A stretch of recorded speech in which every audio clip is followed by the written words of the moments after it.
Hey tea heads, this is Don from Mayleaf, and today I wanted to talk to you about an often found flaw in specialty teas, and one of the main reasons why we reject even the most expensive and revered teas during our sampling process.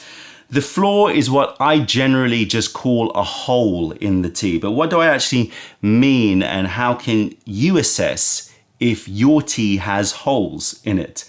I may base my decision to buy a tea on many factors, but ultimately there is one fundamental requirement for a tea to make it to the Mayleaf shelves, and that is character. The tea must have clear and prominent personality that is not bland or beige, but is distinct and rich. This does not mean that the tea has to be intensely flavored or overflowing with aromatics.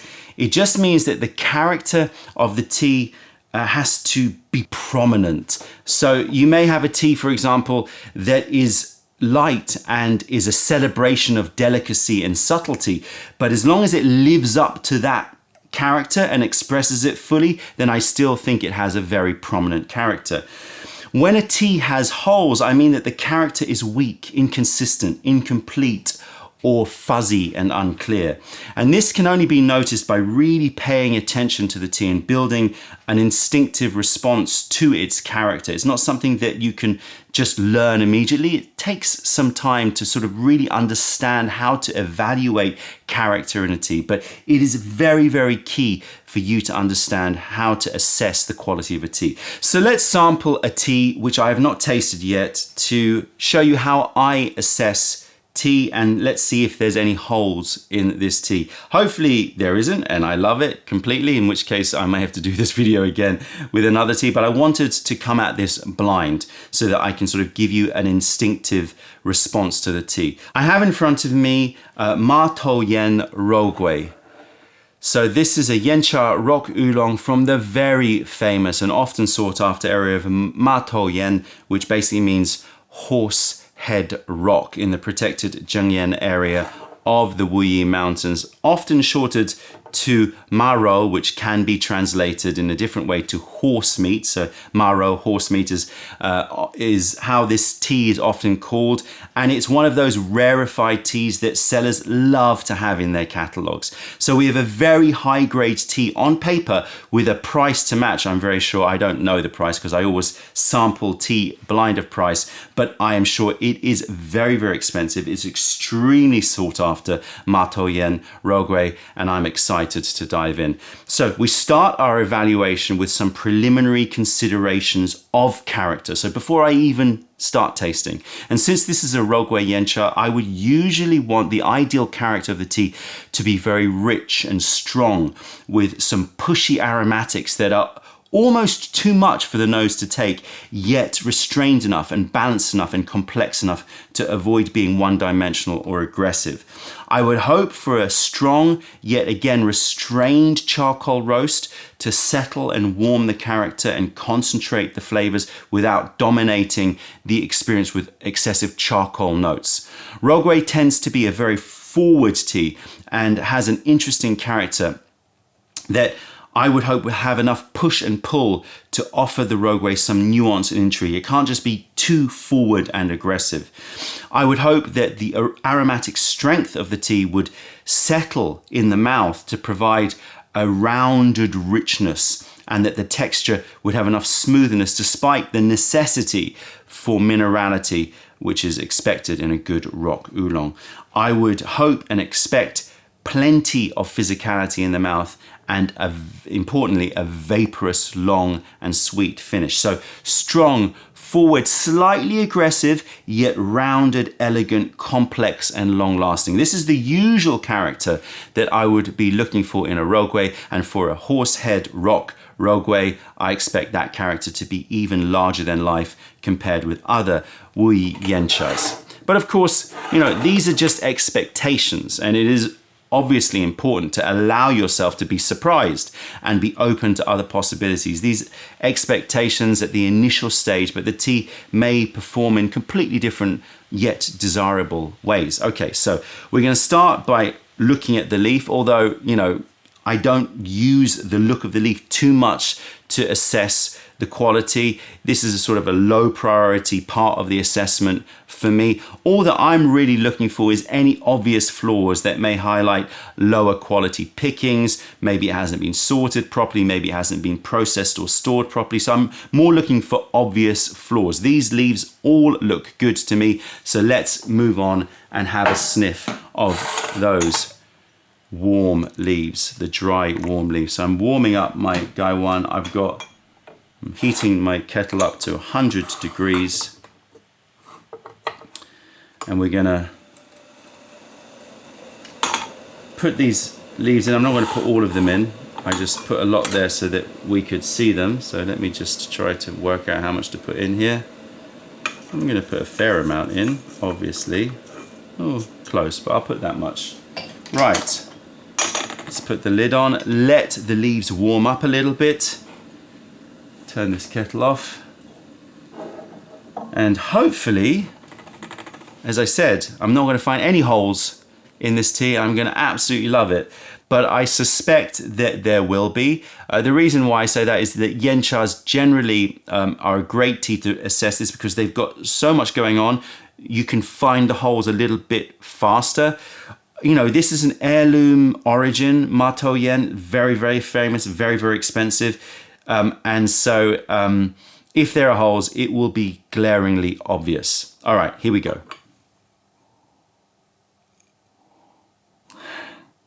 Okay, so the first thing that I notice is that the aroma is present, but slightly restrained, which is not necessarily a good or a bad thing. Maybe the aroma is really locked into the leaf. It just depends on if this matches the character overall.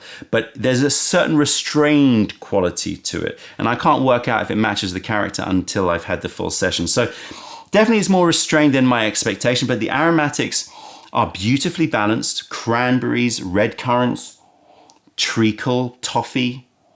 There isn't any explicit charcoal note, but more this sort of roasted warmth, which lends itself perfectly to soften and intensify the warm and caramelled quality of the tea. So I wouldn't say that there are any particular holes in this dry leaf smell, but I am noting a warning that this tea has a slightly restrained quality, may not be as forward in character as I would hope. So giving it a rinse will definitely give us more clues about its character. So let's give these wet leaves a smell. Okay, so the aromatics are now popping out much more. There is a pleasant varnish style burn on my nose. There's lots of acidity, rhubarb, red currants, some macerated orange wine, so wine that's macerated on the skin. Those are dominating, and the warmth has diminished quite a lot. It's still there, but not quite enough to offset the tang of the fruits. It's more like the sort of vanilla fudge creaminess. You can see the leaves are looking very, very good. Yeah, lots and lots of brightness, lots of those rhubarbs, red currants, cranberries, really, really lovely, very poppy, very in your face. But that warmth that I was getting on the more restrained dry leaf smell has reduced. It's more like a, as I said, a fudginess. I like the smell. It feels slightly off balance, and I wonder if it will all sort of come together to make more sense once I taste it. I would say that this wet leaf smell has potentially a small hole in it because of that faded warmth. Okay, let's brew up, and we'll see how all of this translates in the taste. As I said, you know, yes, sometimes when you're smelling the wet and dry leaf, you can notice really obvious holes in the tea, really obvious flaws. And there's a difference between a flaw and a hole. A flaw is something that you smell, it's like, oh, that's not a nice smell, or that's not a nice taste, or that has a quality that I don't like. That's maybe a flaw. It again can be personal. It could be something that is more universal according to bad processing. A hole is when you have maybe a very well-made tea, but the character just has something missing in it, which makes it inconsistent or fuzzy or weak. Lovely color of the liquor. Now, just like the look of the leaf, I don't, pay too much emphasis on the color of the liquor when assessing the quality of the tea when I'm doing my sourcing. Other than, again, looking for obvious flaws, like is there any cloudiness, are the colors particularly muted? This all looks good, so let's focus now on the experience in the mouth, and we're going to first move to texture.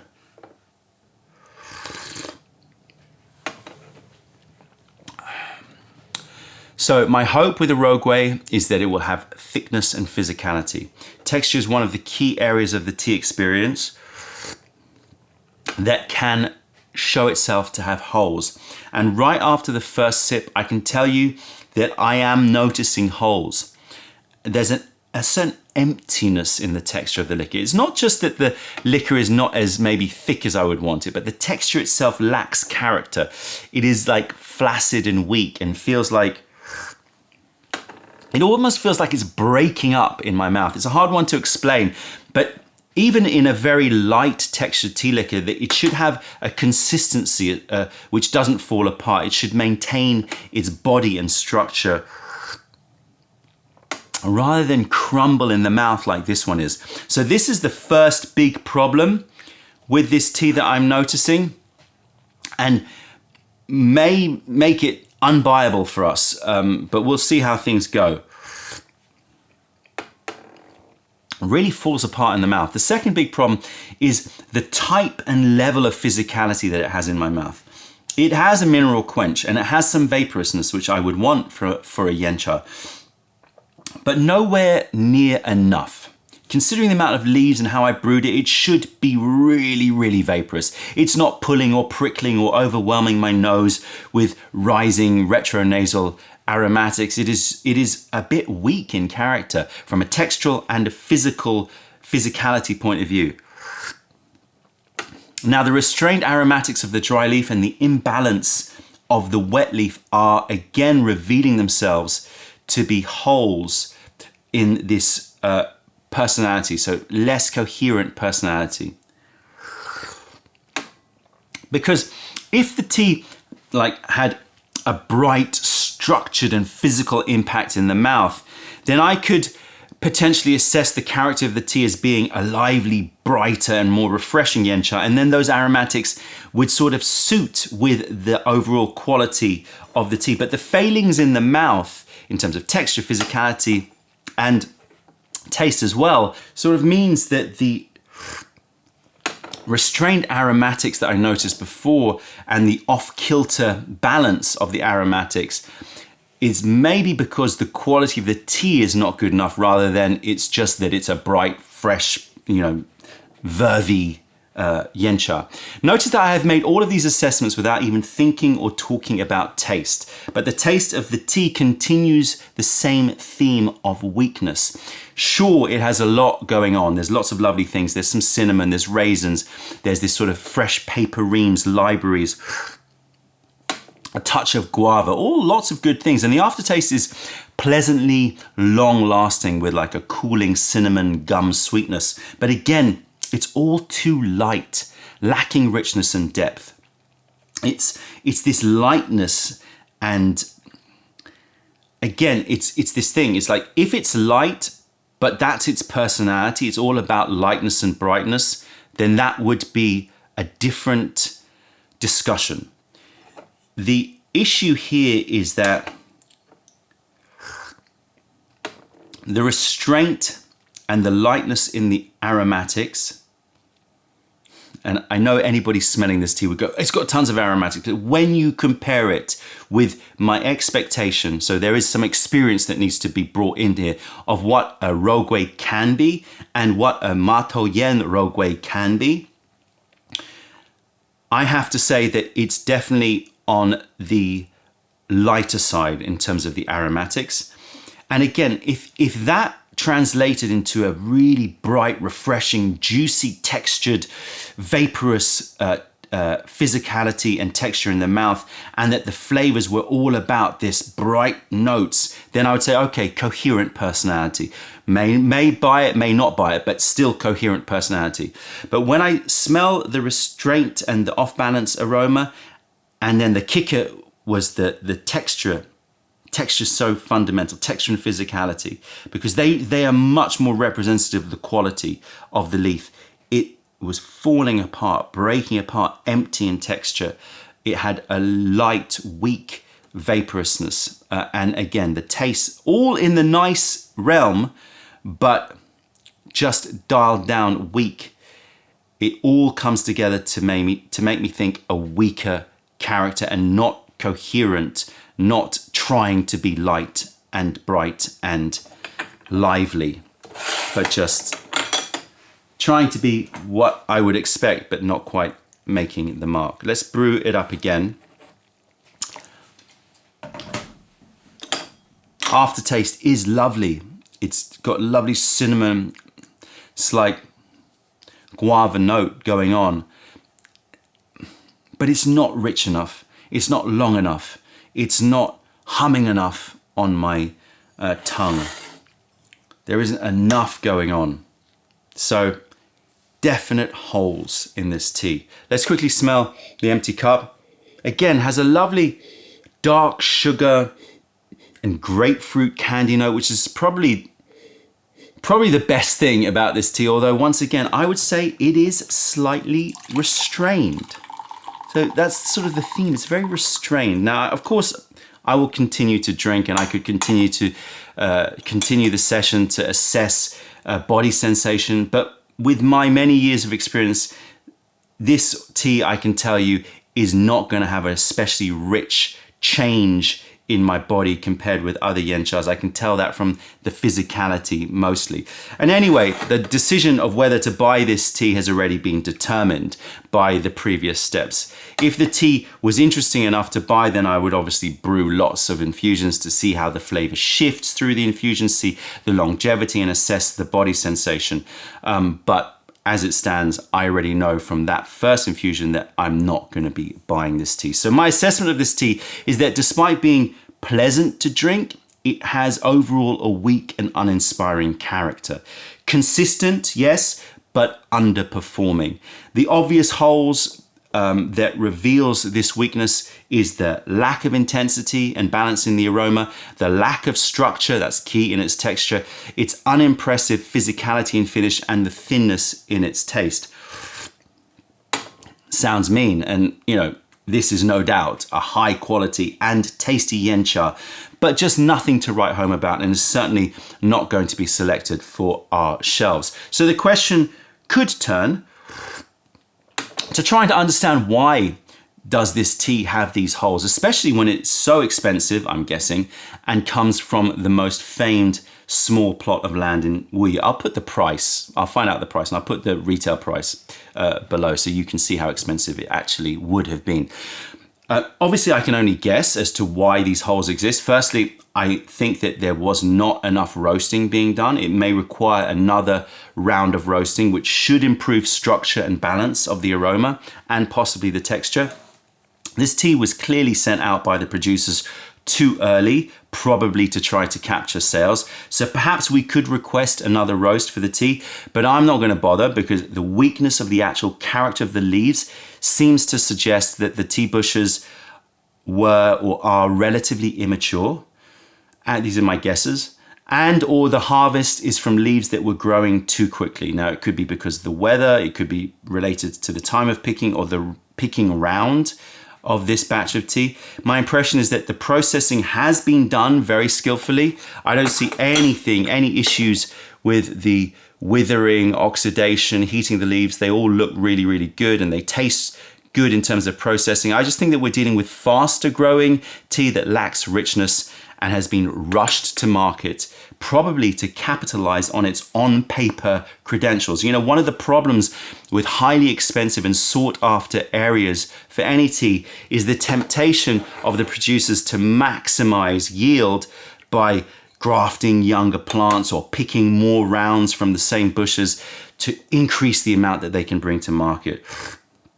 So this tea, definitely weak, definitely breaking apart. It could be an example of where the revered name of the terroir is actually hindering the quality of the tea, and a perfect example of why you should never, ever buy a tea simply because it comes from a famous heirloom origin. So let's quickly recap.